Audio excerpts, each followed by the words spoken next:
We're talking about Elizabeth Holmes, the lady behind this Theranos scandal. She started a business here in the Bay Area, sort of in the biotech biz, but she clearly, I don't want to say worshipped, but she was into Steve Jobs and his push to change the world, and she thought she was going to, and you know, they point to things the way she dressed. Her turtleneck, all in black every single day. Her voice, that voice was strange. I'd like to learn more about the voice thing. Well, on the podcast, they say that voice is phony. I don't know if that's true, but there's enough out there about this lady who started this business in 1920. She was going to school at Stanford, but she met with this doctor. Did you say 1920? 19 or 20 years old. Oh, I see. Sorry. I was like, 1920, how old is she? No, but by the time she was 30, the whole thing was blowing up on her. Like, it was already 10 years later. But in that process, if you watch this documentary, and I think you should, she is with Bill Clinton. She is with Barack Obama. She is pictured with Kissinger. Like, the amount of people she was able to get next to. And they say in the documentary it was her way of making sure she had enough powerful people on her side that if anything ever went wrong, she would have... Pick that phone up. I guess. The trippy part...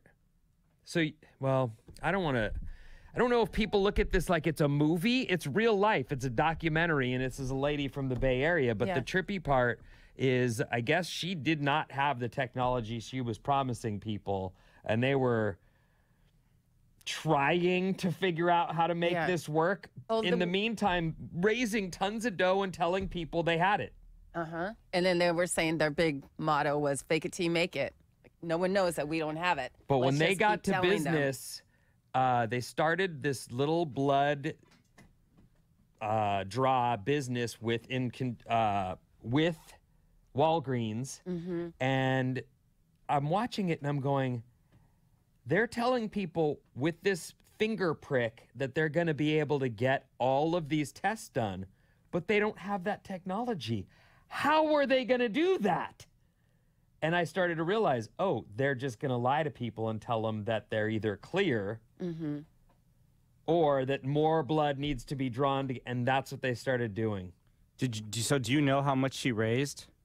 I want to say $900 million. No, she raised $92 million, which is an incredible amount for a first-time company person. And then her initially. Oh, okay. Yeah, because she ended up getting way more than that over time. It was closer to $1 billion. Yeah. They never brought in profit. They never made money. So the whole time they were banking on other people's investors. Well, was that money then going into the machines? I mean, you saw the labs, all that stuff. It looks so crazy. When you see this movie, there are all these people in a lab, and I'm looking at it going, if they're not working on this phony finger prick techno, then what are they doing? And it turns out she had all these people working separate. None of them were working together so that none of them could go, what are you doing? Yeah. Hey, what's that got to do with...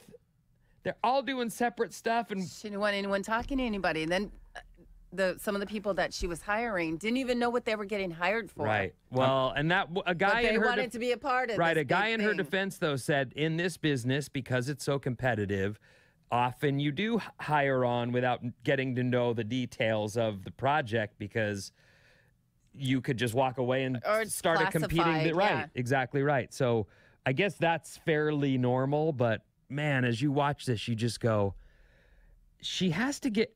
First of all, it's criminal, but she has to get credit for being it. I see her standing in this huge building that's going to be hers by the draftsman's table, and the engineers they're building this huge business, and it's hers, and it's all with the investors' money, but she's behind this whole deal with, I don't know how many employees and hundreds.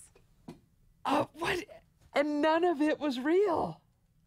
Someone texted in, the inventor, is it not amazing that she duped a bunch of people who ran our country in military? Right. the things that some of these dudes, speaking of the military guy, the things that they say about her before she's caught are as complimentary as you could ever hope to hear from anyone. And then it's a person high up in the American military. I can't remember the dude's name again. I wish I had been able to pay a little more attention, but I had things flying past me and people talking and nonsense. But so it's a good watch if you're into. I mean, we live here in the Bay Area. It's what does it say? The Inventor, Blood. Oh, in the it's Silicon like Valley. 5 words. I can't Something remember. about Out for Blood. Out for Blood. Maybe that's it. I printed out. You had sent me a link to an article, perhaps 8 or 9 things we've learned from this. I printed out and put in your pile. So I just put it in there to remind me to talk about it, but I yeah. realize I'm completely lit up by this story. Like as I watched that last night, I just thought. And unfortunately, at a time when women, female role models are so important, and here's a lady who was a phenom, and it just turns out she was just scammer. Trippy too that she was with the whatever. I don't. The Inventor. I highly recommend you watch it. It is a trip.